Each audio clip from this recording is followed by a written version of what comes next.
Não se esqueça de se inscrever no canal. Deixe seu like e ative o sininho.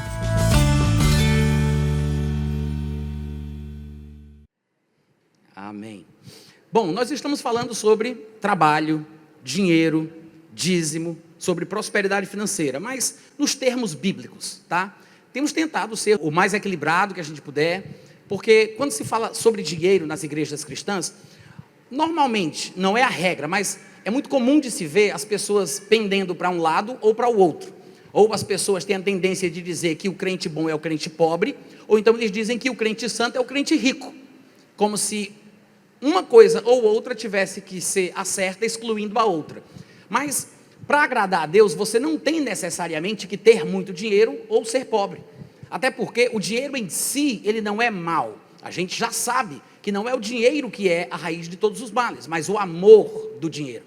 Então, o problema não se encontra no fato da pessoa ter muito dinheiro, mas na forma, na atitude que ela tem em relação a esse dinheiro que ela tem, né?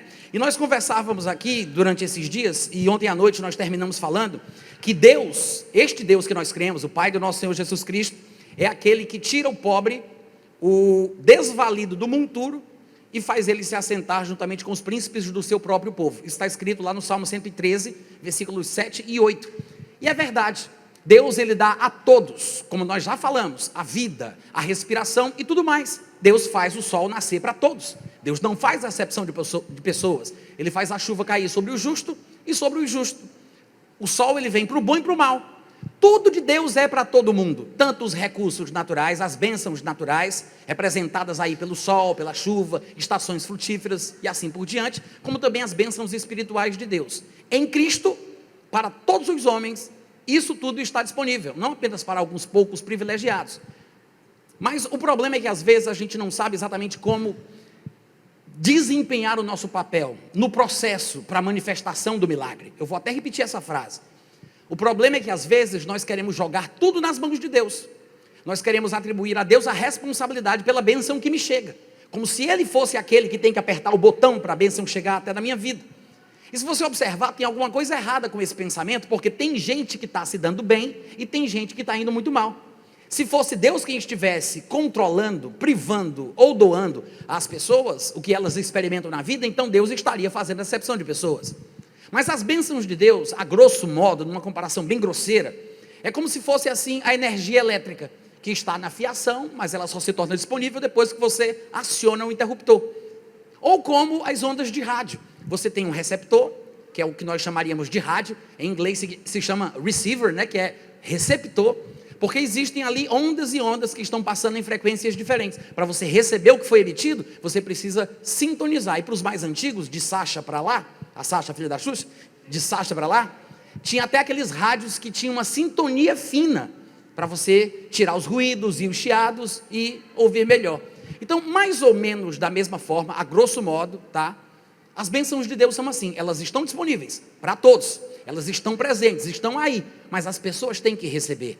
Você deve lembrar que lá em Atos capítulo 26, quando Jesus Cristo apareceu a Paulo para fazê-lo testemunha e ministro, tanto das coisas que ele estava vendo, como daquelas pelas quais Jesus lhe apareceria ainda, Jesus disse, e você vai fazer o seguinte, você vai tirar o povo, você vai converter o povo das trevas para a luz, você vai tirar eles da influência, da força de Satanás para Deus, a fim de que recebam eles a remissão dos pecados e herança entre os que são santificados pela fé em mim. Então, no texto, se diz que as pessoas depois de iluminadas, porque se a glória do Evangelho de Cristo não tem brilhado no coração dos homens, é somente naqueles a quem Satanás cegou o entendimento. Mas quando a luz do Evangelho brilha no coração de alguém, esta pessoa tem condição de receber. Não é Deus que vai dar a remissão, não é Deus que vai conceder a herança, porque o que Deus tinha que fazer, Ele fez. Tudo de Deus para os homens está pronto, desde a fundação do mundo. E Cristo veio viabilizar ao homem, em seu nome, a experiência destes benefícios. Toda bênção espiritual está disponível para nós, nas regiões celestiais, em Cristo. Há centenas de textos do Novo Testamento, usando expressões semelhantes. Em quem, no qual, nele, falando de que, em Cristo, nós temos o direito a tomar posse destas bênçãos. E tudo de Deus, seja recurso natural, recurso espiritual, Tudo de Deus é para todos, sem exceção de pessoas. Mas será que nós sabemos qual é o nosso papel no processo para a manifestação do milagre? Será que estamos apenas esperando que Deus faça parte dele sem que a gente faça a nossa? Porque nós temos um papel a desempenhar. Nós temos visto desde o primeiro dia que as coisas que acontecem em nosso benefício, que são consideradas como bênçãos de Deus, elas não acontecem simplesmente porque Deus bate o martelo e determina. Às vezes não experimentamos a bênção por meninice nossa, por falta de preparo, falta de conhecimento da Bíblia, e ficamos esperando em Deus quando, talvez, em algumas situações específicas, Deus é que esteja esperando por nós. Diga amém. Então, qual é o processo? Qual a minha parte? Qual o meu papel? Como eu participo no processo para a manifestação do milagre? O que é que eu tenho que fazer? Acabamos de ler o Salmo 113, que diz que realmente Deus é aquele que tira o homem do monturo e o faz se sentar com os príncipes. Mas como é que Deus faz isso? Ele faz de forma arbitrária? Ele enfia suas bênçãos pela nossa goela abaixo, por cima de pau e pedra, na marra? Será que é assim, como querem os calvinistas? Com certeza não. Porque a Bíblia está cheia de demonstrações, de instruções e de princípios da importância da ação humana na manifestação da vontade de Deus em sua vida. Em 1 Timóteo 2,4 está escrito que Deus deseja que todos os homens sejam salvos, não apenas alguns, os prediletos, os eleitos, os judeus, os da casta da sorte. Ele diz, Deus quer que todos os homens sejam salvos. E depois disso acrescenta que quer que os salvos cheguem ao pleno conhecimento da verdade. Mas assim como nem todo mundo tem sido salvo, nem todo salvo tem aprendido a verdade como convém. É da vontade de Deus tanto uma coisa quanto a outra. Mas cabe ao homem executar a sua parte. Quantos estão entendendo? Amém. Não andarão dois juntos se não estiverem de acordo. Não adianta simplesmente Deus querer. Não é só porque quem está querendo é Deus que aquilo vai acontecer automaticamente. Eu preciso concordar com Ele e pelo menos não atrapalhar a ação divina em minha vida. Eu tenho que saber o que fazer, o que não fazer, andar pelos princípios das Escrituras. E ontem, eu não sei se vocês perceberam isso, mas nós falamos de uma coisa muito importante. Eu mencionei que algumas pessoas às vezes discordam desse tipo de mensagem, que tenta salientar, por causa do tempo que a gente tem, né? Não dá para pregar a Bíblia toda numa noite só, mas pregações como estas, que tentam salientar a importância da nossa parte, da nossa ação, gera uma certa raiva e revolta no coração daqueles que se acham mais espirituais do que os outros. Sabe, os místicos, os metafísicos, os que se acham mais sensíveis. E aí eles dizem, isso é muito carnal, é muito natural. Você está falando sobre prosperidade bíblica, através do esforço humano, através do trabalho, do estudo, como se isso fosse uma coisa ruim. E essas pessoas que se acham mais espirituais do que outras, que querem criticar esse tipo de abordagem, dizem, tudo bem, faça o que você quiser, mas eu vou viver pela fé. Como se quem trabalha não cresce. Alô? E eu disse a vocês, eu acho que aquela pessoa que estuda, que se esforça, que corre atrás, que faz por onde, que trabalha, se especializa, tem muito mais fé do que aquela pessoa que fica descansando em casa, esperando que Deus abra as portas. Amém, irmãos? E nós mencionamos que Tiago diz, no capítulo 2, versículo 18, tu tens fé, eu tenho as obras. Mostra-me essa tua fé sem as obras, que eu, com as obras, vou te mostrar a minha fé, porque dá para ver, a fé verdadeira é visível, é um ato, tem uma ação. A fé verdadeira fala, age, faz alguma coisa. Este é o espírito da fé. Eu criei, por isso é que eu falei. Então nós cremos e nós também falamos. O falar em 2 Coríntios 4,13, quando se fala sobre o espírito da fé, é uma representação da ação, porque quem crê age, quem crê se comporta de forma compatível. Amém, irmãos? Se alguns de vocês estiverem se sentindo um pouco perdidos, é porque ontem nós falamos bastante sobre isso, e algumas das coisas que eu estou pincelando aqui foram ditas desde o primeiro dia, tá? Aconselharia vocês a voltarem a estas gravações, que estão inclusive no canal da igreja, porque tudo está sendo gravado e transmitido na hora, e você vai poder pegar tudo aquilo que porventura você tiver perdido, para você entender melhor do que é que a gente está falando. Então hoje eu quero começar falando sobre esse processo, sobre o nosso papel, a nossa parte, a nossa participação na manifestação do milagre. E claro, você pode pensar especificamente sobre a manifestação do milagre na área financeira. Nós estamos dizendo que Deus é aquele que tira o homem do monturo e o faz se assentar com os príncipes do seu povo. Mas será que isso acontece da noite para o dia? É num prazo máximo de 48 horas? Como é que acontece de Deus tirar uma pessoa do monturo e fazer ela se sentar com os príncipes?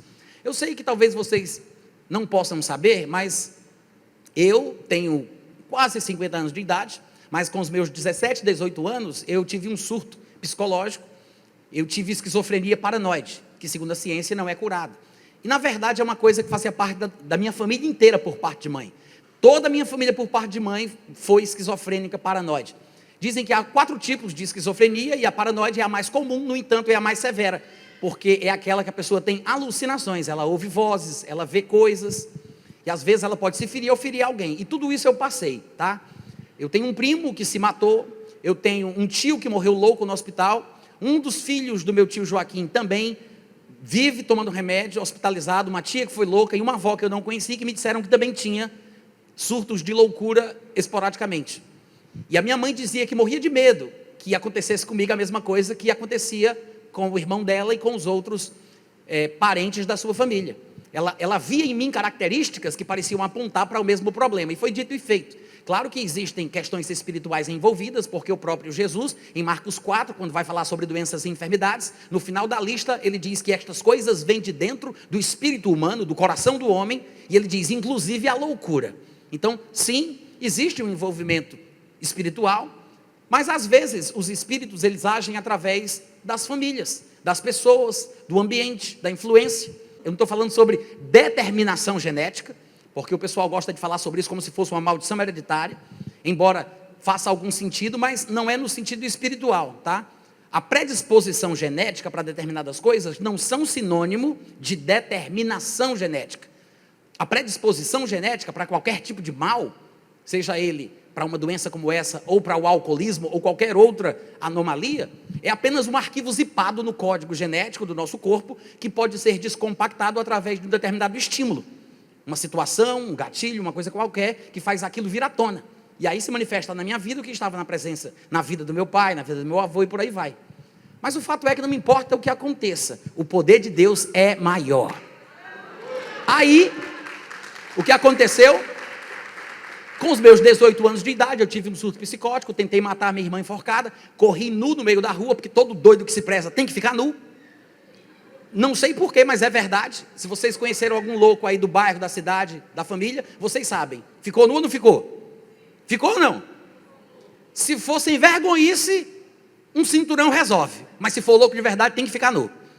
Não sei porquê, gente, mas já constatei o fato. Aí saí correndo nu, na 21 de abril, para pegar Humberto Monte, em direção a Bezerra de Menezes, para quem conhece aí Fortaleza sabe. E aí depois me pegaram, me colocaram num carro, me levaram para o manicômio, e eu fiquei 40 dias no manicômio, preso numa jaula. Eu não vou falar sobre isso porque o assunto aqui é outro, mas o que eu quero dizer é o seguinte, gente, eu tinha 18 anos, tinha vivido 5, 6 anos nas drogas, tá? Eu tinha até uma pequena plantação de maconha no quintal da minha casa, não era tráfico, era consumo próprio, amém? Isso é uma piada, eu espero que vocês entendam. Mas eu perdi 5, 6 anos da minha vida, vivendo desordenadamente. Eu não sabia nem falar direito, só falava gíria e palavrão. Mas de lá até hoje eu percorri um longo caminho. Mas já faz mais de 30 anos que eu não coloco um daqueles comprimidos obrigatórios na minha boca. Agora, milagres que acontecem, não acontecem simplesmente porque Deus intervém na história do homem. Embora isso possa acontecer, porque nós temos exemplos na Bíblia de Deus intervindo, nós temos que lembrar que existem regras e existem exceções. Eu não posso garantir para vocês que vai haver uma manifestação de um dom de cura hoje à noite e que você vai ser curado de qualquer doença que você tiver. Eu não posso garantir que vai haver uma manifestação milagrosa, uma operação de milagres, um dom de fé especial que traga a restauração do seu corpo, lhe curando de qualquer mal que você esteja sofrendo. Até porque os dons do Espírito Santo, como Paulo diz em 1 Coríntios capítulo 12, versículo 11, se manifestam como e quando Ele quer. Mas eu posso garantir para você que essa palavra funciona 24 horas por dia. Então a gente cumpre a regra, a gente segue a regra e deixa as exceções com Deus. O problema é que o povo inverte a ordem e fica esperando a manifestação. Ele quer a exceção, ele quer o extraordinário e não busca o corriqueiro. Eu fico me perguntando como seria a atitude de alguns crentes de hoje em dia se estivessem na pele de Cornélio, aquele que viu o anjo e mandou chamar Pedro. Porque hoje em dia tem tanta gente orando para ver anjo, que eu não sei nem para que essa besteira. Eu queria tanto ver um anjo. Eu nunca vi um anjo. Deus, mostra um anjo.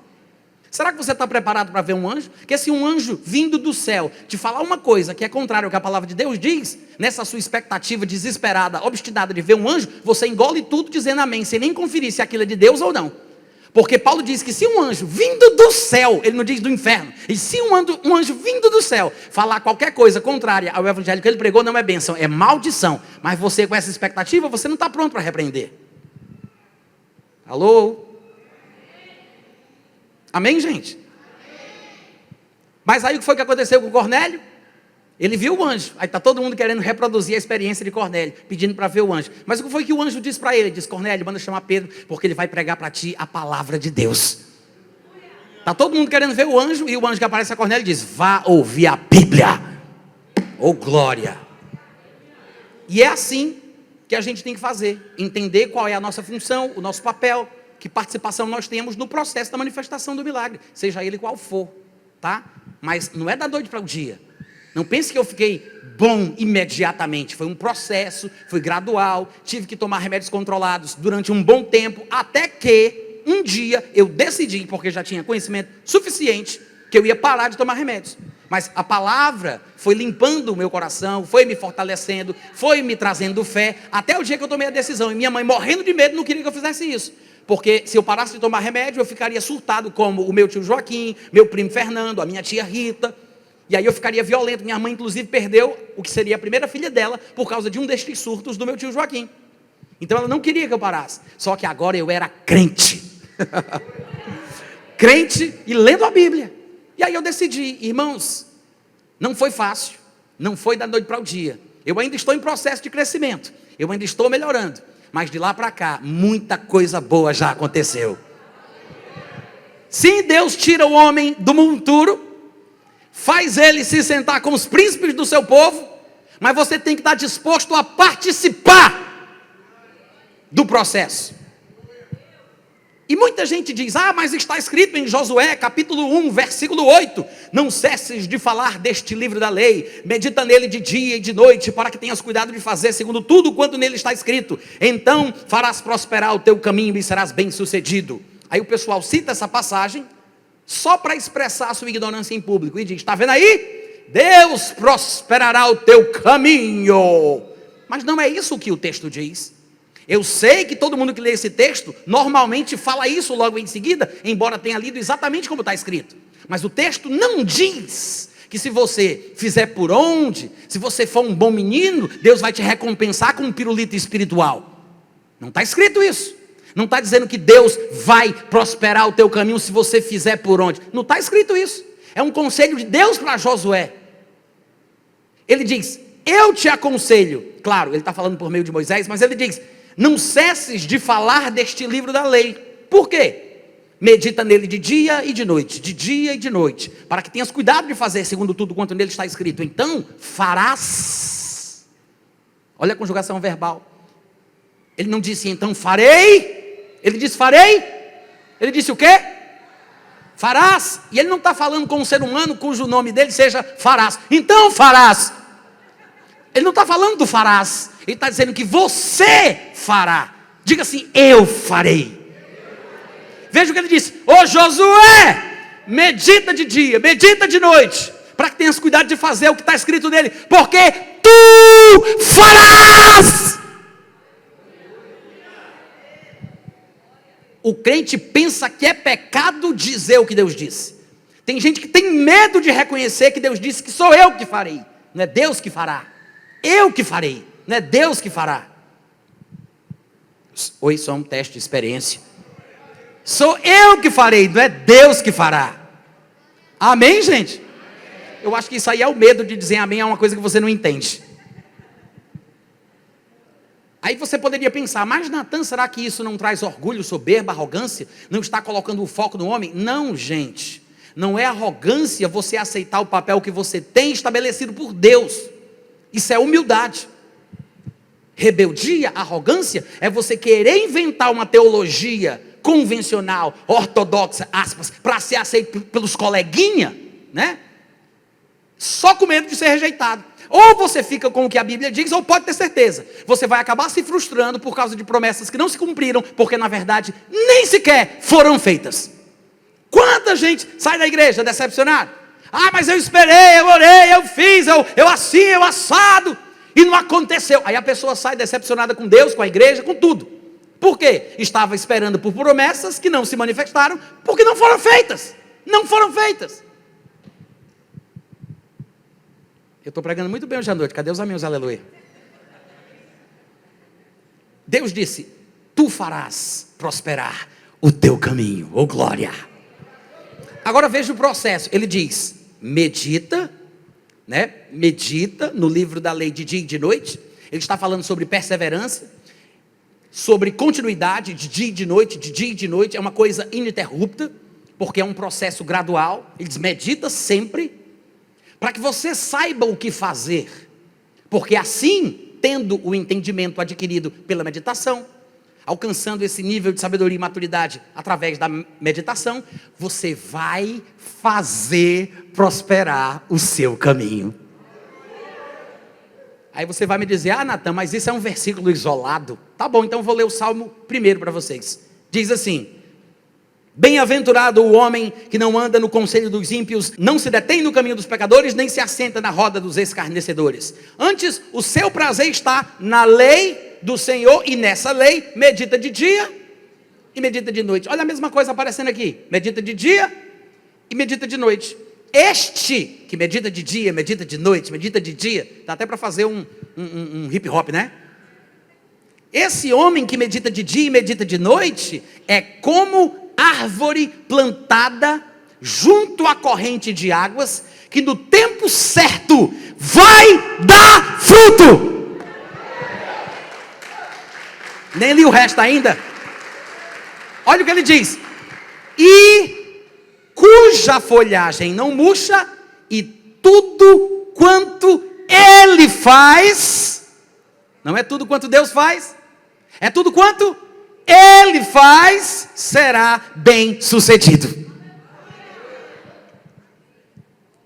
Lá em Josué ele disse: medita, porque tu vais fazer segundo o que está escrito, e farás prosperar o teu caminho. Aí chega o salmista e diz: quem medita de dia e de noite, é como quem está plantado junto a correntes de águas, no devido tempo vai dar fruto. Tudo o que ele fizer, vai prosperar. Isso nos mostra várias coisas interessantes. Primeiro, tem gente que tem medo de querer alguma coisa que Deus não quer que eu queira. Olha a confusão, né? Tem tanta gente com medo de sair da vontade de Deus, que não sabe se pode querer, porque ela não sabe se o que ela quer é o que Deus quer que ela queira. É um nó, né? Vocês entenderam? Não? Nem eu. Mas é assim. As pessoas têm medo. São fracas. É por isso que não tem iniciativa, sabe? Nessa desculpa de dizer: estou esperando em Deus, deixando Deus agir, está nas mãos de Deus. Mas isso aqui mostra o seguinte: que a única razão pela qual você pode fazer alguma coisa que há de ser próspera, que vai ser bem sucedida, é porque você conhece bem a palavra. Então você não vai ter medo de querer uma coisa que Deus não quer que você queira, porque antes de você ser bem sucedido no que você vai fazer, você meditou na palavra de dia e de noite. Não tem como você querer uma coisa que seja contra a vontade de Deus, se você conhece aquilo que Deus diz. Você nem tem vontade de pedir o que Deus não quer dar, porque você sabe o que está em linha com a sua palavra. E é como diria João: e esta é a confiança que nós temos nele, porque nós sabemos que se pedirmos alguma coisa que é segundo a sua vontade, ele nos ouve. E se sabemos que ele nos ouve quanto ao que pedimos, sabemos, temos certeza que alcançamos as petições que lhe temos feito. Até as nossas orações vão mudar, porque a gente vai orar como convém, seguindo as regras e os princípios bíblicos, sem querer colocar nas mãos de Deus uma responsabilidade que o próprio Deus disse que era minha. E eu não posso gritar, eu estou rouco. Mas a gente se empolga, né? E às vezes é para despertar o povo que está dormindo na igreja. Aí você me pergunta, tá, o que é a meditação? Porque nos dois textos que nós lemos, Josué 1:8 e no Salmo 1, ele fala sobre meditar de dia e de noite.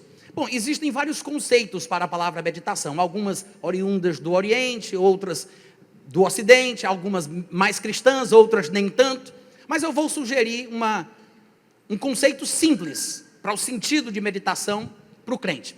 A meditação oriental, que é bem badalada, está na mídia e tudo mais, fala a respeito do esvaziamento da mente, que vem dos Vedas sagrados hindus, o Bhagavad Gita, o sânscrito, a língua sagrada dos hindus que fala sobre o esvaziamento mental, o Raja Yoga, o Mantra Yoga, o Bhakti Yoga, porque você entrou no mundo e foi contaminado por pensamentos opostos e extremos, então você está num pêndulo de emoções, você está com ódio, aí você está amando e você fica com ódio, você está alegre e você fica depressivo, então para você não passar por essas ondulações, você teria que esvaziar a sua mente, a meditação hindu, e aí você se esvaziando, você acaba ficando do jeito que Deus quer. Estou vendo. Só que a meditação cristã, diferentemente dessa ideia, é o enchimento da sua mente com a palavra de Deus. Não é esvaziar o que está lá, é colocar o que a palavra de Deus tem a oferecer. E nem se preocupe com esse processo de querer voltar ao ventre da sua mãe para perdoar Deus. Esse negócio de ficar pensando no passado, nas vidas passadas. Não crente nisso não, né? Só vai até o ventre. Aí fica perguntando lá, ai Deus, por que isso, por que aquilo? Nem se preocupe com isso. Por quê? Porque se você tiver um copo, um balde, seja o que for, com alguma sujeira, se você colocar aquele balde debaixo de uma torneira aberta, a água corrente ali vai limpar a sujeira toda daqui a pouco. Ela vai botar para fora toda a sujeira. É só deixar ali a água limpando, lavando e tudo vai sair, tá? Então se você se dedica à meditação da palavra, vai dar certo. A nossa mente, ela é muito importante. Tem gente que pensa que não.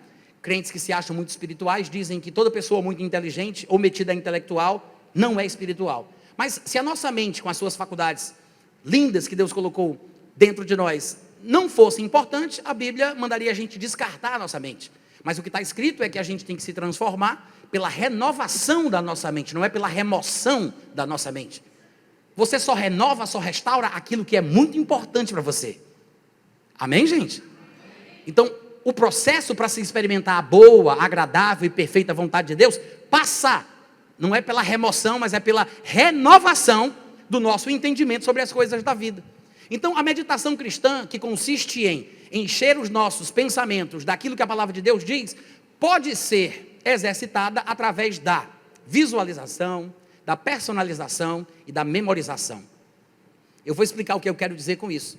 Quando você lê um texto da Bíblia que fala sobre um herói da fé, que fez certas coisas, que é admirável, que naquele momento, naquele instante, naquela situação específica, ele foi um exemplo bom, porque o mesmo herói pode depois fazer uma coisa ruim, e o comportamento errado não serve de exemplo positivo, mas de exemplo negativo.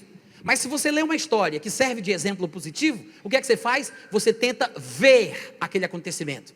Você visualiza, imagina aquela cena, como Davi ali, diante do arraial dos filisteus, enfrentando Golias, você imagina a cena, e aí o que é que você faz? Você personaliza, você se põe no lugar de Davi. Como você se sentiria? Que sentimento você deveria ter em si, para que pudesse ter a mesma ousadia, a mesma fé e a mesma coragem dele? Talvez ao fazer esse exercício, você perceba que não tem tanta coragem, que não tem tanta ousadia. Faça a coisa ser o mais real possível. Quando você visualizar, tente personalizar. Quando você alcançar aquele ponto que você acha que alcançou a mesma confiança que Davi deve ter tido, aí você memoriza esse sentimento. Veja a cena, personalize e memorize. Vamos repetir as 3 palavrinhas? Vamos dizer assim: visualizar, personalizar, memorizar. À medida que nós fazemos isso cada vez mais com a palavra de Deus e as suas histórias, nós ficaremos cada vez mais fortes. É como se nós estivéssemos criando uma espécie de hábito. É um hábito saudável, espiritual, que vai nos treinar para agirmos instintivamente em situações semelhantes. Instintivamente, ou seja, estaremos trabalhando pelo desenvolvimento da nossa fé, através da meditação na palavra de Deus. A pessoa que medita naquilo que está escrito, ela ganha esse conhecimento, essa convicção, esta sabedoria, que são necessárias para a realização de algum projeto, ou simplesmente para participar do processo da manifestação do milagre. Tem uma palavra chique, que é em inglês, mas a gente usa, que é know-how, né? A gente fala isso em português. Às vezes os idiomas emprestam palavras e expressões de outros idiomas. Em português a gente tem vários, né? Freezer, déjà vu, know-how, até o verbo liderar vem do inglês, que é to lead, liderar, quase uma transliteração. Então, know-how, ao pé da letra, seria saber como. A pessoa que tem o know-how é aquela pessoa que sabe como fazer a coisa. É aquela pessoa que alcançou aquela experiência necessária para dar confiança no processo da realização do que ela deseja. A meditação, ela vai fazer isso por cada um de nós.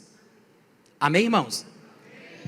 E claro, a gente vai se polindo, a gente vai se privando de certos desejos, de certas ideias, porque existem coisas negativas associadas à prosperidade financeira. Não que a prosperidade financeira seja ruim, mas nós podemos permitir que ao longo do caminho, sentimentos nocivos, intenções ruins, se avolumem em nossa vida, em nossa pessoa, em nosso coração, e aí a gente fuja do caminho. No começo pode parecer muito pouco, mas se você for fazer uma viagem de 3.000 quilômetros de distância, ou seja lá o que for, se você sair um pequeno grau da rota no começo da viagem, pode não parecer muita coisa, mas à medida que você vai cada vez mais longe, mais distante você fica do destino que você pretendia alcançar. Então é por causa, ou é através da meditação que a gente vai se polindo, se filtrando, se refreando, se abstendo, né? A gente se priva, se refreia e abre mão de certas coisas para se manter na vontade de Deus, à medida que vamos estudando a palavra e aprendendo sobre o nosso papel no plano de Deus para a nossa vida. O propósito da prosperidade, aos olhos de Deus, segundo as Escrituras, é para o bem, tá?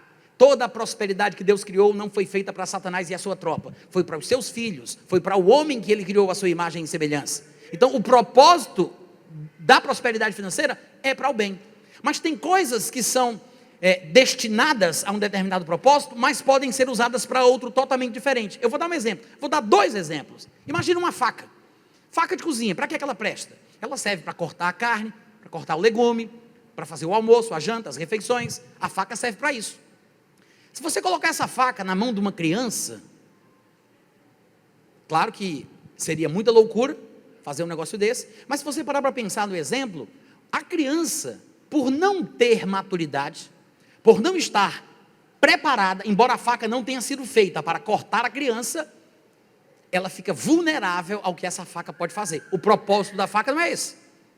Mas pela criança ser o que ela é, ela não está pronta para lidar com os perigos que aquela faca possui. Quantos estão entendendo?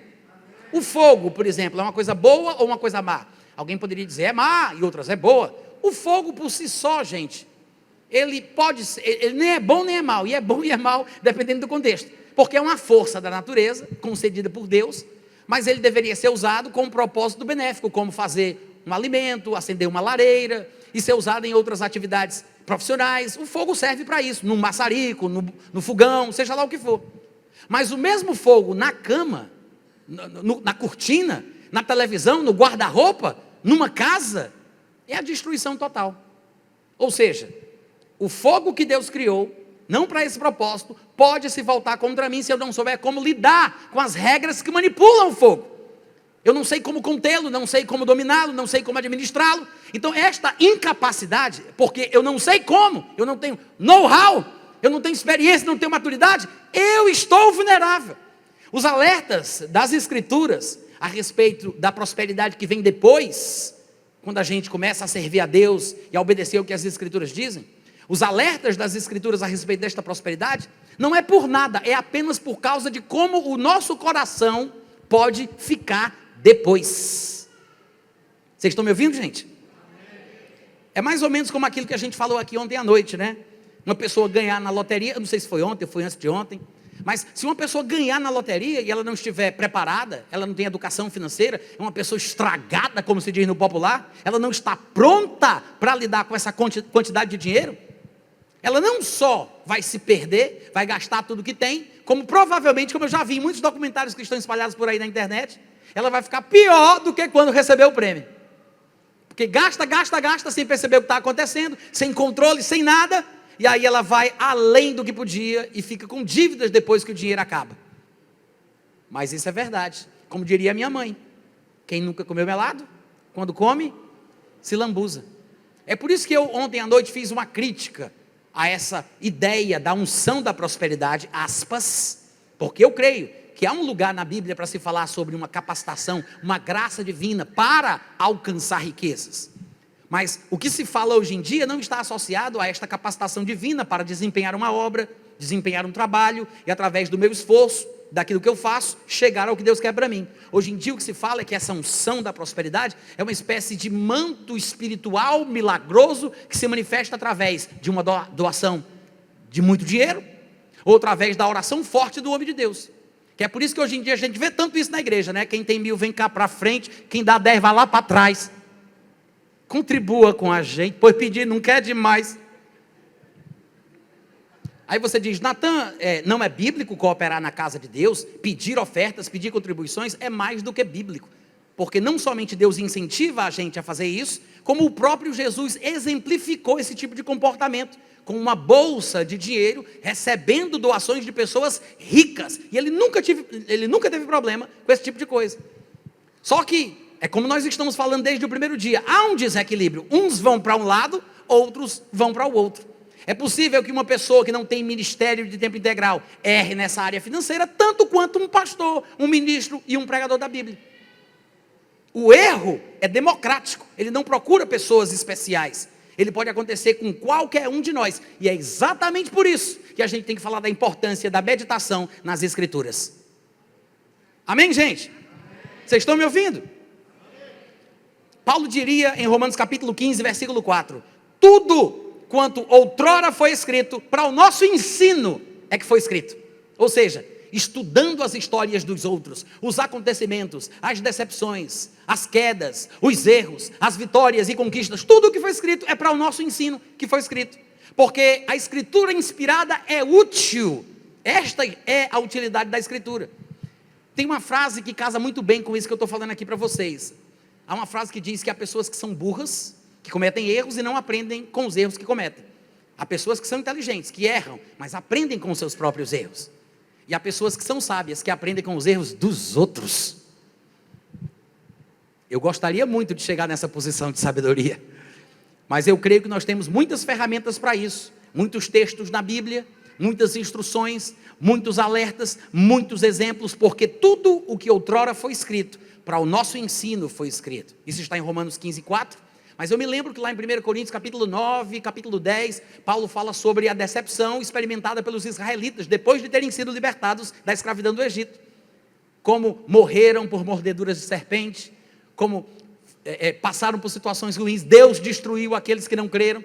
Pessoas que tinham sido batizadas na nuvem, batizadas na água daquela pedra, pessoas que foram libertadas da escravidão do Egito e depois perderam a bênção. E ele diz, isto está escrito e registrado para que nós não cobicemos as coisas más como eles cobiçaram. Ou seja, há muitos textos que mostram que as coisas estão escritas na Bíblia para que sirvam de referência do que fazer, do que não fazer, do que querer, do que não querer. Exemplos para o nosso próprio bem. Amém, gente? E é exatamente por isso que eu gostaria de ler juntamente com vocês um texto de Deuteronômio capítulo 8, é um texto relativamente longo, tá? Mas é interessante porque ali, olha para mim, não vamos ler agora não, tá? Só presta atenção, vamos ler todo mundo junto, olha essa covardia.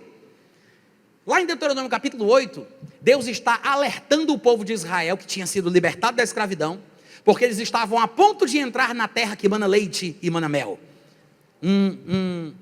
Uma ilustração da prosperidade, da abundância, né? Então ele dá advertências aos israelitas, sobre o que eles devem evitar depois que a prosperidade vier.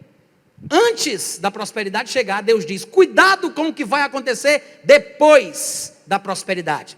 E eu acho interessante isso, porque estas advertências, escritas aqui em Deuteronômio capítulo 8, refletem basicamente as mesmas coisas sobre as quais eu estou falando com vocês agora.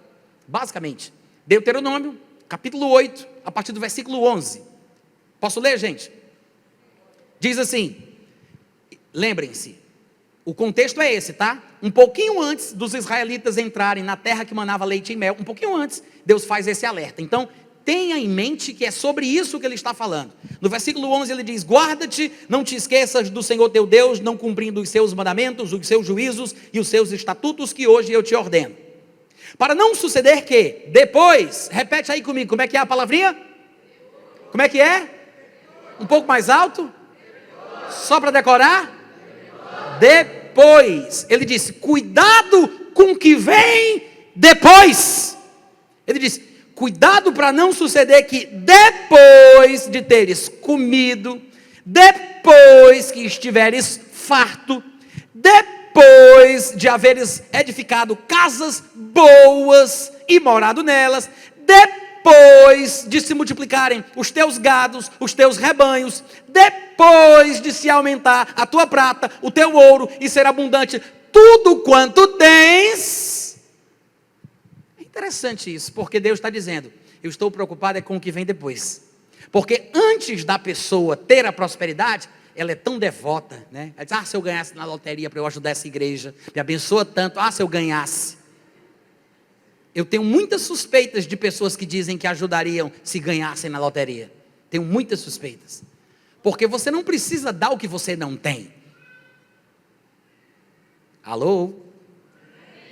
Você não precisa dar o que você não tem. Você pode ser generoso com aquilo que você tem. E dar muito com o que você tem significaria dar bastante se comparado à sua porção.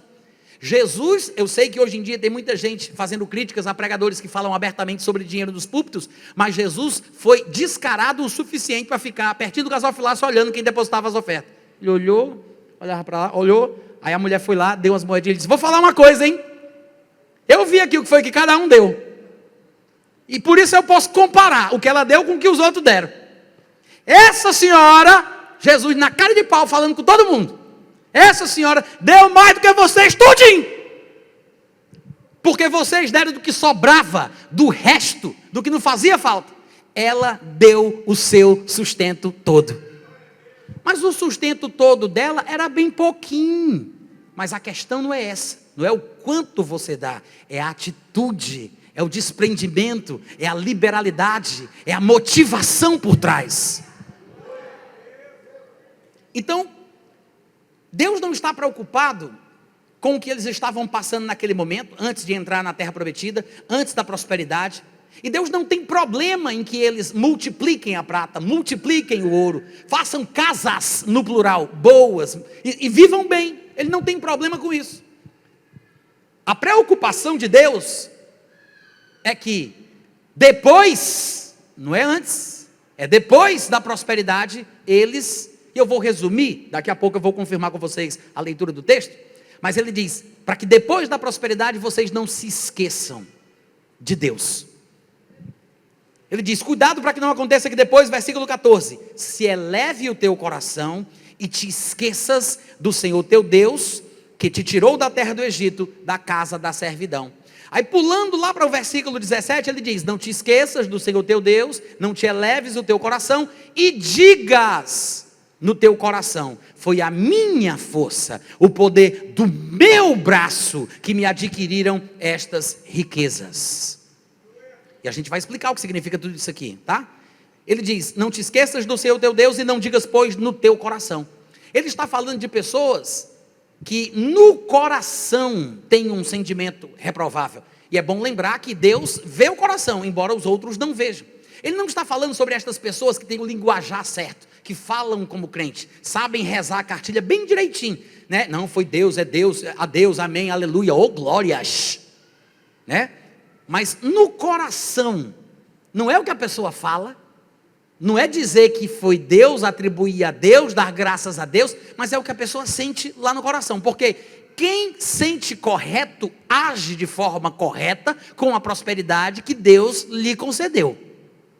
Quem sente correto, quem pensa correto, age correto. Porque dá para perceber o que está dentro do coração através do comportamento. Então, simplesmente dizer aquilo que é certo, não quer dizer que a pessoa está fazendo aquilo que agrada a Deus. E o problema com Deus aqui, o problema que Deus está tratando, não é o que a pessoa diz, não é como ela fala, não é o testemunho que ela dá, é como ela se sente por dentro. Outra coisa importante que a gente tem que falar sobre esse texto, É o fato dele dizer: não digas, pois, no teu coração que foi a minha força e o poder do meu braço que me adquiriram estas riquezas. Nós estamos falando aqui desde o começo, nós somos os responsáveis pela participação do processo para a manifestação do milagre financeiro. Nós temos uma parte, um papel a desempenhar. E quando você lê um versículo como esse, parece contradizer aquilo que nós estamos ensinando. Porque ele está dizendo: não diga que foi você, não diga que é o poder do seu braço, não diga que é a sua inteligência, não diga que foi os seus contatos. É como se Deus estivesse dizendo: não é você, meu filho, sou eu. É como se Deus estivesse dizendo isso. Só que na verdade é mais uma pegadinha. Porque o que Deus quer dizer aqui é que aquilo que eu faço com o poder do meu braço, a riqueza que eu adquiro, é uma graça que Deus me concede fazer. Que é exatamente por isso que o texto continua dizendo assim: não digas que foi o poder do teu braço que te adquiriram estas riquezas, antes, versículo 18, te lembrarás do Senhor teu Deus, porque é Ele o quê? É Ele que te dá força para você adquirir riqueza. Não há contradição nenhuma. Ele não está dizendo que é Deus que vai trazer para mim, ou que Deus que vai fazer, que Deus que vai agir. Ele diz: tem uma parte que Deus faz. O que é que Deus faz? Ele te dá força.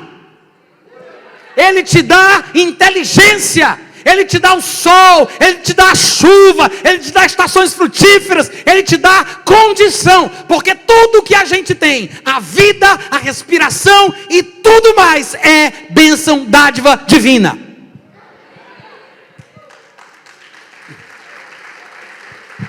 O texto não está dizendo que você não vai fazer nada. O texto não está dizendo que é Deus quem vai trazer, que é Deus quem vai fazer, que é Deus quem vai prosperar o seu caminho. O texto não está dizendo isso. Não há contradição nenhuma com Josué capítulo 1, versículo 8. Não há contradição nenhuma com o Salmo 1 do versículo 1 em diante. Há um padrão sendo mantido. O problema é que as pessoas às vezes se pegam em pedaços de versículos, ou versículos isolados, e não percebem o que é que realmente está no foco da questão. O que ele está dizendo aqui é o seguinte: você vai adquirir riqueza. É a força que você tem, que foi dada por Deus, que vai te fazer chegar lá. Então, sim, sou eu quem faço. Inclusive, a conjugação verbal aqui está muito correta. Ele diz: te lembres do Senhor teu Deus, porque é Ele o que te dá força para adquirires. Para adquirires riquezas. E aí ele acrescenta: e tudo isso é para confirmar a sua aliança, que sob juramento ele prometeu aos seus antepassados, como hoje se vê. O que demonstra que até a primeira aliança incluía prosperidade financeira. Amém, irmãos? E se estamos em Cristo, somos descendentes de Abraão e herdeiros segundo a promessa. A prosperidade financeira faz parte das bênçãos de Deus para a nossa vida. Não é um passe de mágica. Não é um pirlim-pim-pim em nome de Jesus, receba, como algumas pessoas às vezes parecem fazer parecer. É um processo. Sim, existem as exceções, mas também existem os charlatões, que muitas vezes se aproveitam da habilidade divinamente concedida para falar em público, para tirar o dinheiro do bolso do povo. Porque Deus me concede a unção para falar, mas não com esse objetivo. Se eu usar os dons de Deus de forma banal, trivial, de forma errada, eu vou prestar contas daquilo que eu fiz. Mas qualquer pessoa capacitada por Deus para falar, para ensinar a palavra, ela pode, com sabedoria, conseguir convencer o povo que eles têm que dar o dinheiro deles para ele. É fácil fazer. É muito fácil fazer. Usando versículos da Bíblia, tá? Usando versículos da Bíblia. Eu consigo fazer você vir trazer dinheiro para os meus pés, chorando por me dar tudo que você tem, mesmo que você passe necessidade, porque eu te convenço que você está certo em fazer isso, pelo dom que Deus me deu para falar. Vocês estão me ouvindo, gente? Eu sei de muitas histórias semelhantes, muitas histórias, não somente em liturgias de igreja, mas também em relacionamentos pessoais, quando o pastor liga para a casa do membro da igreja, que tem muito dinheiro, para dizer que sonhou, que Deus falou com ele, que vai falar com ela, para dar dinheiro para ele. Deus me falou, irmã, que Deus vai falar com você para você me dar dinheiro. Deus me falou que Deus vai falar com você. Irmãos, Deus cuida. Você não precisa fazer esse tipo de coisa. Você não precisa manipular as pessoas para te abençoar. Porque se você estiver ensinando a palavra corretamente, de forma sadia e equilibrada, saiba de uma coisa: essas pessoas serão pessoas melhores, crescerão espiritualmente e elas agirão assim.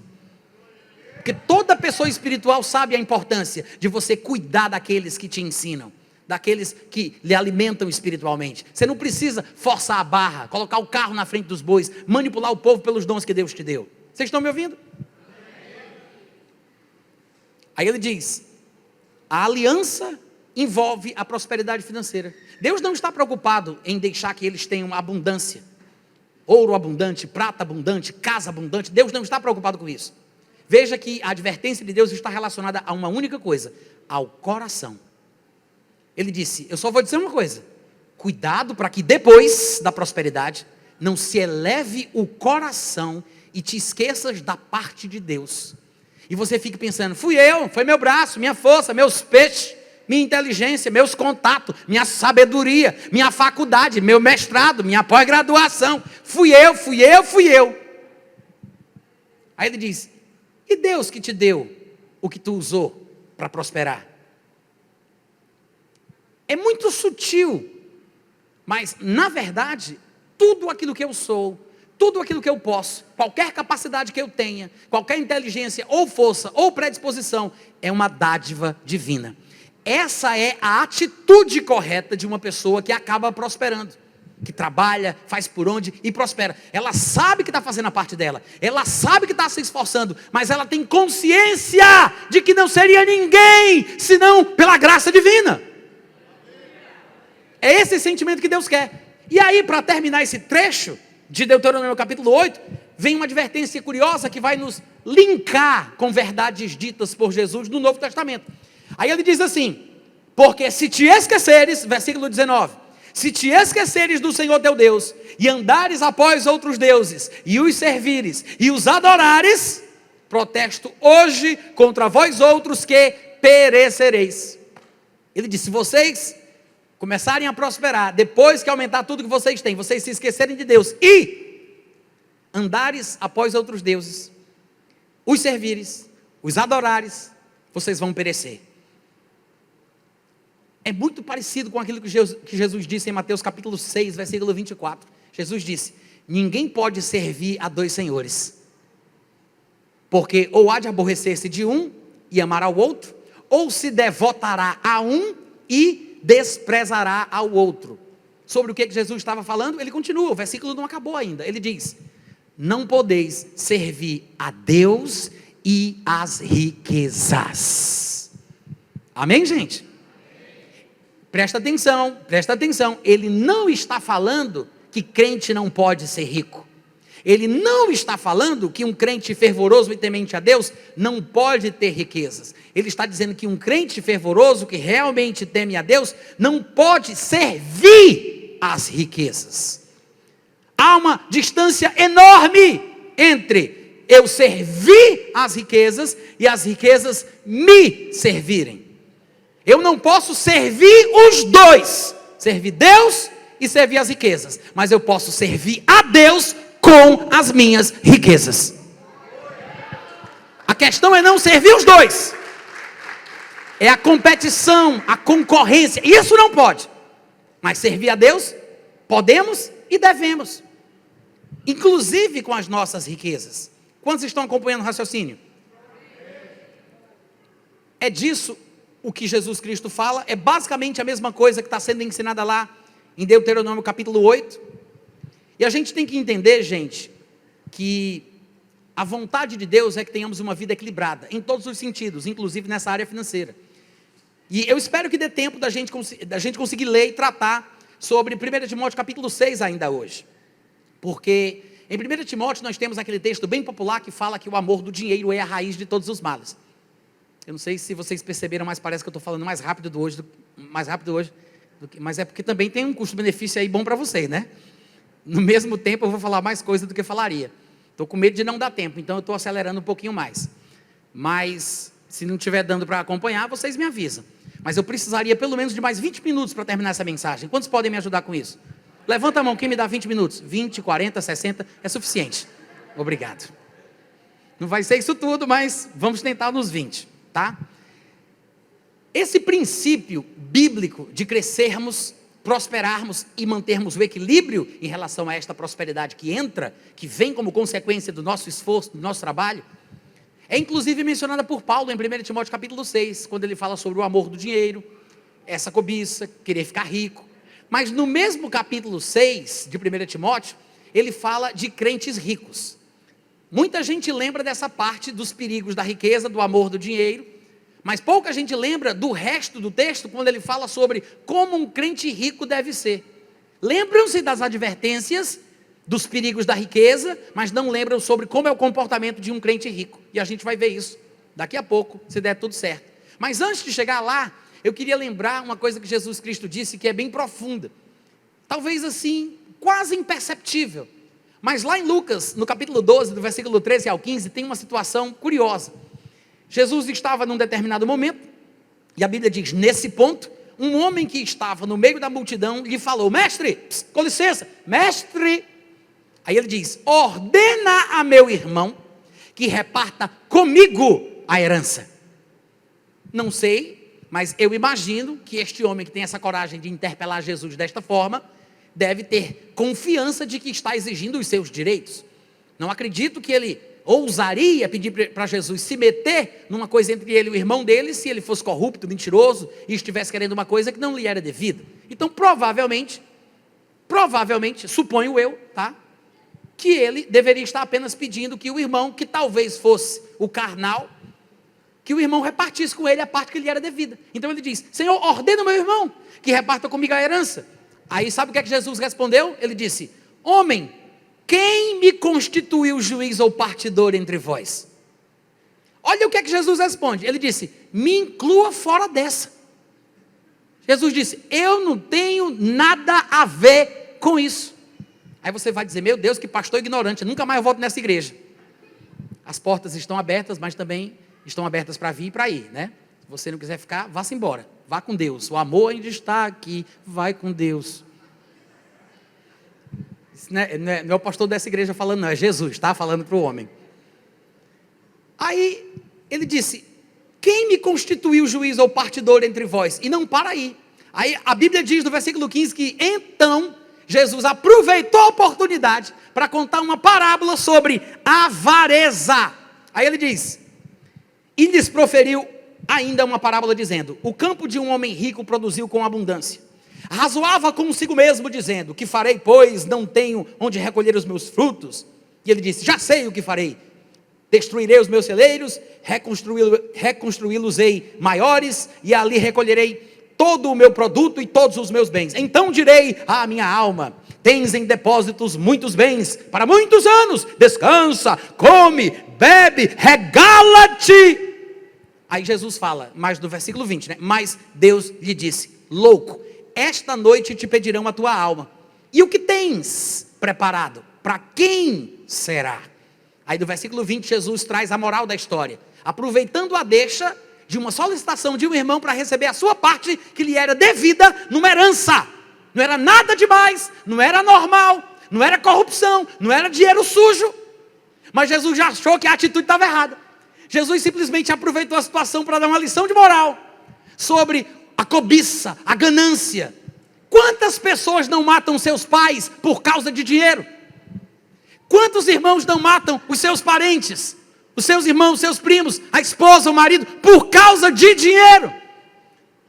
Com quantos primos, tios você está sem falar por causa de herança, de dinheiro?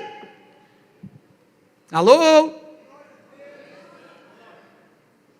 Irmãos, a Bíblia está falando da vida como ela é. O problema é que às vezes a gente não para pensar sobre isso e pensa que aqui a Bíblia está falando apenas sobre o fantástico mundo de Bob. Não, está falando da vida como ela é. Essa coisa do dia a dia que todos nós experimentamos. Essas rusgas nos relacionamentos sociais que envolvem a questão do dinheiro. Às vezes é melhor você perder o dinheiro e não perder o testemunho, do que ganhar o dinheiro e denegrir o nome de Jesus. Você me ouviu? Aí depois de Jesus dar essa lição de moral, ele conclui no versículo 21 dizendo, Assim é o que entesoura para si mesmo e não é rico para com Deus. Amém, irmãos? No versículo 15, ele diz: tende cuidado, guardai-vos de toda e qualquer avareza, porque a vida de um homem não consiste na abundância de bens que ele possui. A vida de um homem não consiste na abundância de bens que ele possui. Porque tem gente que mede o seu sucesso na vida, no ministério, na vontade de Deus, dependendo da abundância de bens que ele possui. Vou colocar aqueles 20 minutos que vocês me deram, tá? Que só agora que terminou 1 hora. Tá tudo cronometradinho aqui, tá, gente? Diante de Deus, por essa luz que me alumia.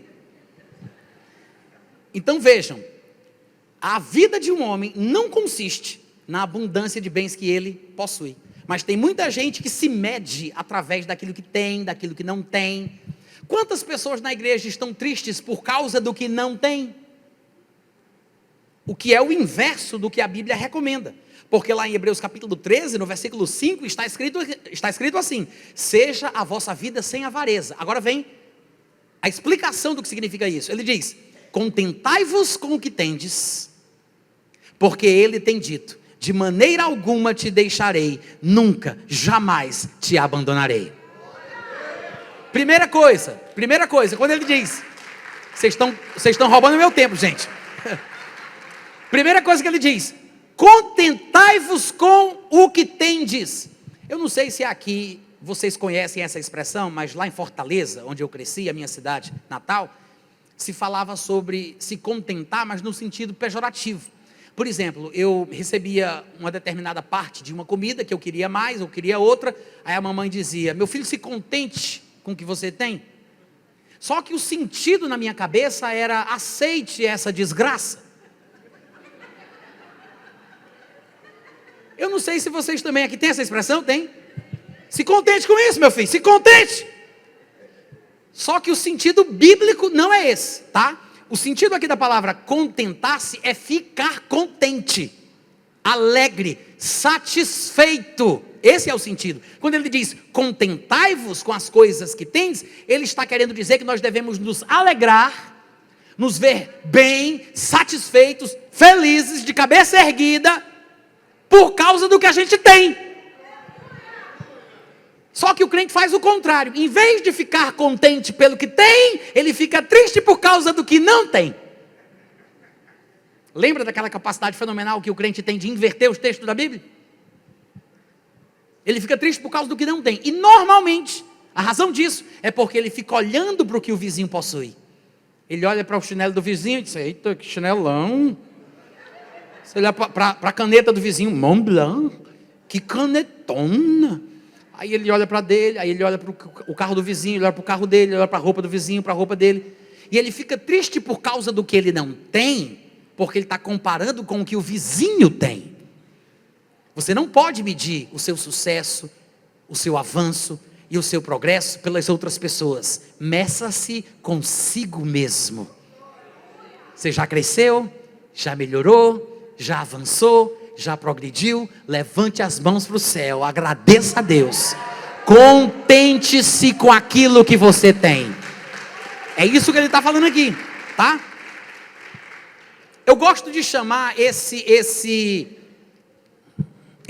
como é que eu falo isso, meu Deus? Eu gosto de chamar isso de contentômetro. Contentômetro, sabe o termômetro?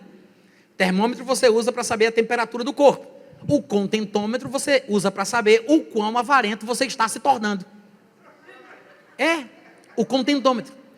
Você ganhava X, aí dava uma porcentagem para a igreja. Aí você ganhou 3 vezes X, aí a porcentagem cresceu. Aí você começa a ficar triste pelo que está dando. Você está dando muito. Você fica triste. A falta da alegria, do contentamento com as coisas que você tem, ou em processos da vida que estão associados à questão financeira, doações, compras, bens, herança, seja o que for. Qualquer forma de avareza, como disse Jesus para aquele homem. Cuidado, acautelai-vos de toda e qualquer forma de avareza, porque a vida do homem não consiste na abundância de bens que ele possui. Então o contentômetro vai te ajudar. E isso é uma coisa que você pode fazer muito bem, sem precisar que alguém te avalie. Porque você pode mentir muito bem por fora, falar da forma certinha por fora, mas o que está no seu coração, só Deus vê. E se você for honesto, você sabe o que está lá também. Amém, irmãos? Então, é uma segurança para a gente, né? Em 1 João capítulo 3, versículo 21 está escrito: se o nosso coração não nos acusar, não é se Satanás não nos acusar, não é se o cônjuge não nos acusar, não é se o meu inimigo íntimo não me acusar. Ele está falando, se o nosso coração, ele está falando de um coração recriado, aquele coração que Deus transformou, tirando a parte de pedra e dando uma parte de carne. Era duro, insensível, mas agora é flexível e capaz de sentir as coisas de Deus. Esse coração novo, no qual as tábuas da lei estão escritas, porque ele tirou as leis da tábua de pedra e colocou nas tábuas do coração. O Deus que disse, das trevas resplandecerá a luz, ele mesmo resplandeceu em nosso coração para a iluminação do conhecimento da glória de Deus na face de Cristo. Esse coração novo, onde o Espírito Santo habita, onde Cristo está, onde Deus mora, é confiável. Aí ele diz em 1 João 3,21, se o nosso coração não nos condenar, temos confiança diante de Deus. Então você deve analisar pelo contentômetro se está tudo bem, se você está em paz, se você está feliz, se você está alegre e contente pelo que você tem. Aí você diz, Natan, qual é o mínimo, biblicamente falando, baseado no qual eu possa me contentar? A Bíblia ensina, se você tiver o que comer, se você tiver o que vestir, se você tiver sustento, você deve estar contente. Tem sustento? Tem o que comer? Tem o que se vestir? Então te alegra, criatura, te alegra. E por esse contentômetro, você pode julgar como é que você está indo na sua vida. Está indo bem? Está indo mal? Irmãos, me ocorre, nesse momento, a história de Ananias e Safira. Ananias e Safira. Porque, se você analisar, a gente não tem tempo para isso, mas se você analisar, Ananias e Safira fizeram basicamente, eu digo no aspecto externo, físico, fizeram basicamente a mesma coisa que todos os outros irmãos da igreja. Eles pegaram um valor correspondente a uma parte da venda de um terreno, trouxeram aos pés dos apóstolos. Foi a mesma coisa. Por fora ninguém vê diferença nenhuma. Só que o problema é que ali eles estavam dando aquelas ofertas com o objetivo de ganharem status. Eles queriam ser vistos como pessoas liberais, abençoadoras. Eita, lá vem a benção. Mamamai. Lá vem a benção passando aqui na tua frente. Eles queriam um apelido carinhoso, porque José tinha ganho o nome de Barnabé, né? O consolador, o inspirador, o motivador. Então eles viram que aquele negócio ali era interessante, eles queriam um tapinha nas costas. Eles queriam dizer assim, pastor, posso contar o testemunho? Claro, meu filho, conte. Não, domingo à noite, no microfone. Eles queriam ser vistos como desprendidos, liberais, generosos, doadores. Eles deram para ter, usaram a oferta como moeda de troca para ter status, para ter tapinha nas costas, para ter apelido espiritualzinho, né? Bênção, abençoador, liberal, generoso. Tem muita gente assim. E você vê que a coisa é individual, porque Ananias caiu morto, somente 3 horas depois é que Safira foi lá atrás dele. Porque Pedro deu a ele a oportunidade de falar a verdade. Ele disse, você vendeu por tanto? Ele disse, por tanto. Aí ele, pum, caiu morto. Juízo de Deus. Ele poderia ter dito, não, eu me arrependo. Eu disse que foi, mas não foi. E aí chega a Safira, para você ver como a mulher não tem que morrer junto do marido. Ela não tem que concordar com as falcatruas do marido. Às vezes o homem não consegue ouvir a voz da consciência, mas ouve a voz da mulher no seu pé do ouvido. Estão me ouvindo, gente? Mas Safira concordou com ele, está escrito isso. Os dois entraram em acordo para tentar o Espírito Santo, está escrito isso. E o que é curioso é que Pedro deu para ela a oportunidade individual de se arrepender, 3 horas depois. Foi por tanto ou por tanto? Foi por quanto você vendeu? Foi por tanto. Confirmou a mentira e aí morreu também. Melhor seria a Safira ter vivido separada do que morrer junto. Foi tão profundo que ninguém disse amém, eu vou repetir. Teria sido muito melhor, Safira, viver separada do que morrer junto. Safira só não se safou porque foi safada. Porque se ela tivesse tido um pingo de juízo, ela teria salvado a sua vida, mesmo que o homem já tivesse morto. Qual a beleza de morrer junto? E como a Bíblia diz, e sepultaram-na junto do seu marido. Oh, coisa linda, né? Juntinho ali. Às vezes é melhor viver separado do que morrer junto. Você não tem que concordar com tudo que o marido manda. Ah, mas eu não tenho que obedecer às autoridades? Nem sempre, tá? Existem situações que por dever de consciência você precisa desobedecer. A Bíblia mostra isso. Pedro e João disseram, antes convém obedecer a Deus do que aos homens. Se a autoridade, seja o pai, o pastor, o presidente, o que for, se falar uma coisa para você desobedecer a Bíblia, você tem dever de consciência de desobedecer a pessoa, e não o que a palavra de Deus diz. Ah, mas eu posso morrer com isso. Mas morra feliz. Morra feliz. Há uma diferença entre ser submisso, respeitador, cordial, e você obedecer o que é mandado. Nem sempre você deve obedecer. Se o marido disser, você vai comigo para o bar do Chiquinho para beber cachaça, porque mulher minha vai beber cachaça comigo, aí tu obedece, besta? Não. Agora você não precisa dizer para ele, né? Tu está endemoniado, com o cão dos couros, sai daqui, Satanás. Você não precisa fazer isso, mas não tem que obedecer, tá? Só um parêntese, por causa dessa questão aí do relacionamento conjugal, algumas pessoas às vezes não têm consciência do que a Bíblia realmente ensina sobre isso, mas nós vemos aqui uma ocasião em que deram ofertas, fizeram exatamente a mesma coisa que o resto do povo da igreja fez, mas estava tudo errado, a atitude errada, o coração estava errado, eles não queriam abençoar, eles não estavam sendo verdadeiramente generosos, liberais, desprendidos, o objetivo era outro, queriam chamar a atenção para si, mostrar que tem dinheiro para dar, que não se importa com isso, que são espirituais, não se incomodam com as coisas da terra, tudo falsidade, vocês estão me ouvindo? E em 1 Timóteo 6, do 7 ao 8, Paulo diz, nada nós trouxemos para o mundo, nem coisa alguma nós podemos levar dele, tendo sustento e com que nos vestir, estejamos contentes. E depois em Filipenses 4, do 11 ao 13, Paulo ele vai dizer o seguinte, quer saber? Eu aprendi a viver contente, em toda e qualquer situação. Tanto sei estar humilhado, como também sei ser honrado. Humilhado, ele não se desesperava, não se entristecia em demasia, não ficava deprimido.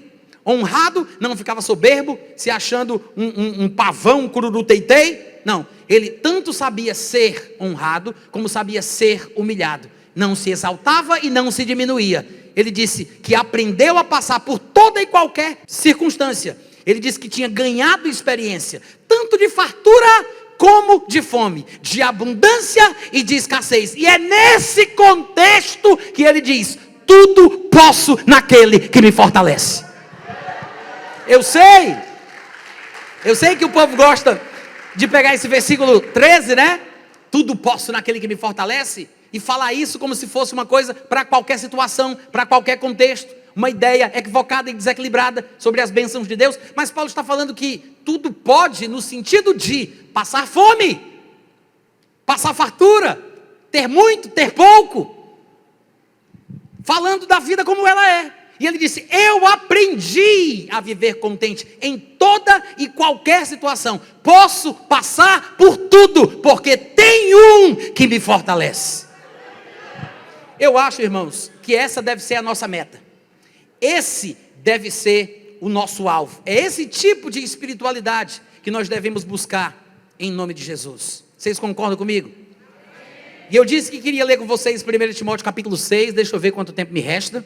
6 minutos, e eu queria ler um pouco do que está escrito aqui, deixado por Paulo inclusive, 1 Timóteo, capítulo 6, e nós lembramos bem dessa parte, desse trecho, que fala sobre os perigos da riqueza, o amor do dinheiro, mas como eu falei, eu gostaria de ler essa parte, mas também quero acrescentar a outra, que às vezes a gente não lembra tão bem, quando Paulo dá recomendações aos crentes que são ricos, e a gente nem percebe que é disso que ele está falando, mas, no versículo 9, ele diz assim, eu vou ler até o 8 para lembrar que nós acabamos de lê-lo. Ele diz, tendo sustento e com que nos vestir, estejamos contentes. Eu citei esse texto aqui, né? Aí no 9 ele diz, ora, os que querem ficar ricos, caem em tentação, caem em cilada, e muitas concupiscências insensatas e perniciosas, venenosas, as quais afogam os homens na ruína e na perdição. Porque o amor do dinheiro não é foi, continua sendo, não é foi. O amor do dinheiro é raiz de todos os males. E alguns, graças a Deus que não são todos, amém, gente? Alguns, olha aí a advertência, alguns nessa cobiça se desviaram da fé e a si mesmos se traspassaram ou se atormentaram com muitas dores. Aí no versículo seguinte ele diz, tu, porém, ó homem de Deus. Quantas pessoas de Deus nós temos aqui? Então isso aqui é para a gente, serve para você que quer se encaixar nesse padrão, nesse modelo. Tu, porém, ó homem de Deus, foge destas coisas.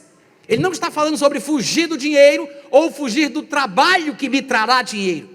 Ele não está falando sobre fugir do estudo, da especialização, para que eu não tenha muito dinheiro. Ele não está falando sobre isso, ele está falando sobre fugir destas coisas que ele mencionou aqui. Se você não percebeu, eu vou destacá-las. No versículo 9 ele diz, os que querem ficar ricos. No versículo 10 ele diz, o amor do dinheiro. E depois ainda no 10 ele fala, porque nessa cobiça, alguns se desviaram da fé. O amor do dinheiro, querer ficar rico, essa cobiça. O amor do dinheiro, querer ficar rico, essa cobiça. Destas coisas, e não do dinheiro em si, e não do trabalho, e não do esforço, mas destas coisas. Porque estas expressões trazem a ideia de cobiça, de ganância, de avareza. É como se a pessoa estivesse colocando o dinheiro como o foco principal da vida. Mas a vida de um homem não consiste na abundância de bens que ele possui. Ninguém deve viver para ficar rico, trabalhar para ficar rico, obstinado com esse objetivo. Embora a prosperidade chegue como fruto da graça de Deus que me foi concedida, porque é Ele que me dá força para adquirir riqueza. Se eu não mantiver o foco na coisa correta, se eu ficar focado em ficar rico, se eu estiver cobiçando isso, se eu estiver amando mais o dinheiro do que eu deveria amar, eu vou perder a bênção. Irmãos, o dinheiro, ele não foi feito para ser amado. O dinheiro foi feito para ser usado. As pessoas, por outro lado, foram feitas para serem amadas e não para serem usadas. Nunca podemos inverter a ordem das coisas. Eu não posso amar o que foi feito para ser usado e eu não posso usar o que foi feito para ser amado. Se você usa uma pessoa, por exemplo, então você não a ama. Se você ama, você não usa. E é exatamente por isso que a ilustração popular de uma pessoa que é cobiçosa e avarenta é aquela mão fechada, a mão de vaca. A pessoa que não usa o dinheiro, não gasta o dinheiro, esconde o dinheiro, guarda o dinheiro, ela é fechada, né? É a pessoa que não quer gastar, que não quer usar, suvina, pão dura, mão de vaca e mais um monte de coisa, que vocês sabem muito bem. É exatamente por isso. Por que ela não usa? Por que não é liberal? Porque ela não se desprende? Porque tem pena de comprar coisa para o bem dela, da família dela, da casa dela? Porque ela não quer dar muito na igreja? Porque ela tem problema. Ela ama o dinheiro. Ela ama. Vocês estão me ouvindo? E é exatamente por isso que aqui mesmo em 1 Timóteo capítulo 6, no versículo 17, Paulo diz assim, exorta aos ricos do presente século, que não sejam orgulhosos, nem depositem a sua esperança na instabilidade da riqueza, mas em Deus, que tudo nos proporciona ricamente para o nosso prazer. Vocês estão me ouvindo, gente? Ele disse, Deus nos proporciona tudo para o nosso prazer. Agora eu preciso explicar que no versículo 17, quando ele diz assim, exorta aos ricos do presente século, ele não está falando do povo do mundo que é rico. Porque as pessoas poderiam pensar que a expressão ricos do presente século poderia significar o povo do mundo que é rico. Mas ele está falando de crentes que são ricos com riquezas naturais. Porque existe uma riqueza espiritual e existe uma riqueza natural. Existe uma riqueza desta vida que agora é e existe uma riqueza do mundo por vir. Eu posso ser rico aos olhos dos homens, mas eu posso ser rico aos olhos de Deus. Lá em Lucas 12 a gente viu isso, Jesus dizendo, assim é o que entesoura para si mesmo e não é rico para com Deus. Os ricos do presente século são os crentes ricos que têm condição financeira e estão na igreja. Ele não está escrevendo isso para Timóteo pegar a carta que Paulo mandou, rasgar na linha pontilhada e entregar para o pecador mais próximo da sua casa. Não, Paulo está mandando aqui para os pecadores que são ricos terem um comportamento apropriado. Vou cortar na linha pontilhada e dar para o pecador mais próximo da minha casa. Não é isso que ele está falando. Ele está falando para os crentes da igreja, para quem Paulo podia falar alguma coisa, sobre quem Paulo tinha alguma autoridade.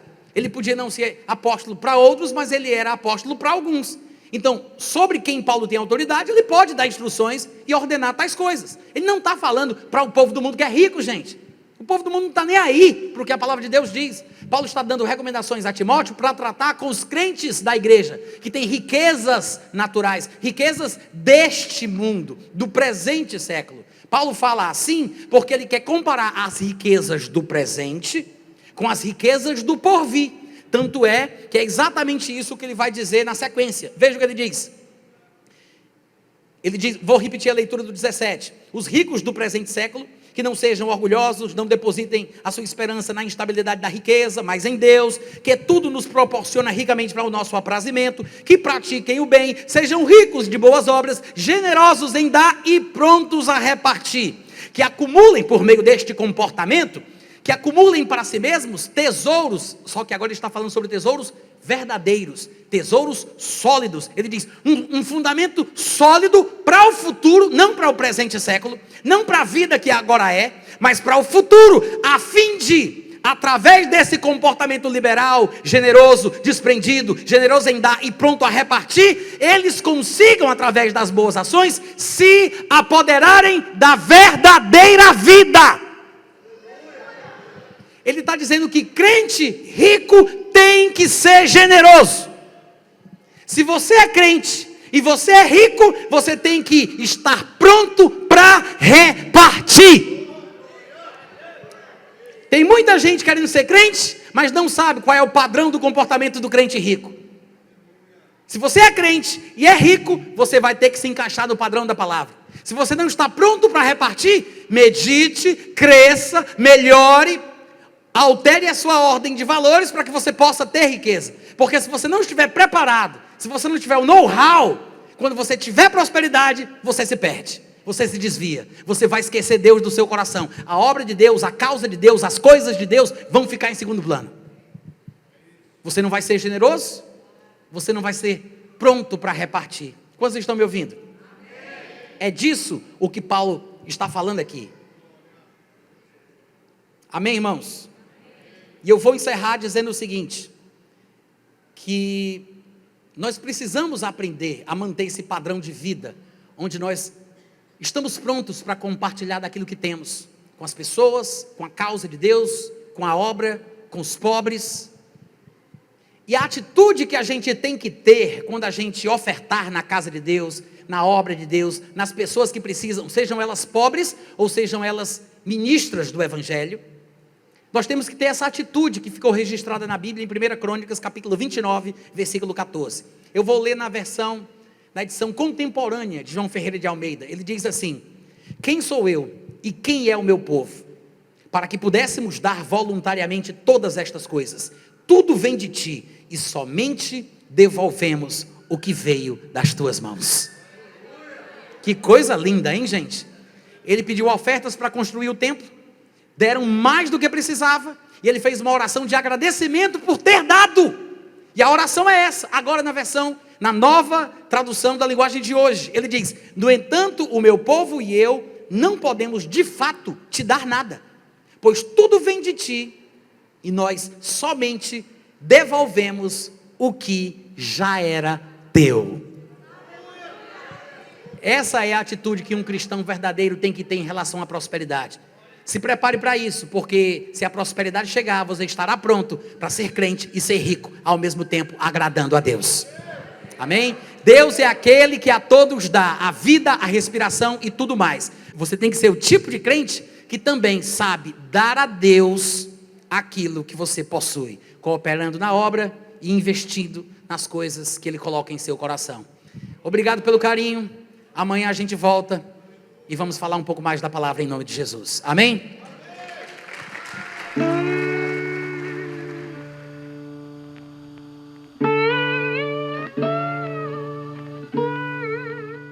Este é um trabalho independente e conta com a ajuda das pessoas que têm sido abençoadas por ele. Se você quiser fazer parte do grupo de mantenedores desta obra, se informe das opções disponíveis na descrição deste vídeo. Agradecemos pela atenção e pelo carinho. Deus abençoe.